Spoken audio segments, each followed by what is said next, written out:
One thing I forgot to specify in my longer video is that I like to use paper towel rolls as containers or little mini kind of holders for my plants, similar to this. So what I do is I just really cut this down to the size that I need. And for like shorter growing plants, I'll cut it shorter. I actually also step them up a grade. For example, like with my tomatoes, I have them a little bit longer like this. That will give them plenty of room to grow before you need to try to harden them up to get ready to transplant out after your last frost. But this is a good example of how I get my plants started. And if they are slower growing, you can actually use this to put them out into your garden after you have hardened them off. So we'll show you that process. One thing that I like to do also is label these.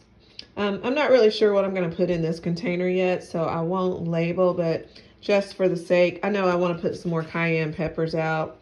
I would just write on here, you know, cayenne, and be helpful if you wrote the date.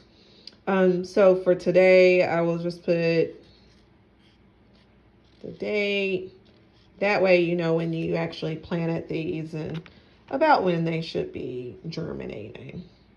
Okay.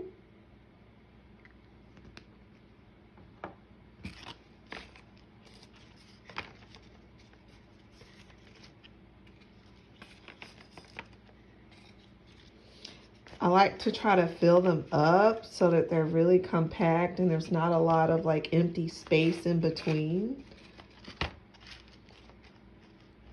You may have a little empty space. Sometimes I'll put things like marigolds in those little spaces, those little pockets. Just also knowing what they are. They're pretty hardy and can grow up in those little spaces.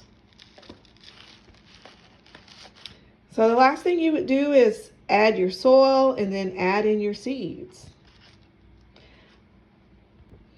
I told you a little bit about how I make my soil in my longer video that's posted about seed starting. If you haven't checked that video out, check that video out. But I did also want to highlight a seed starting mix that's natural and organic.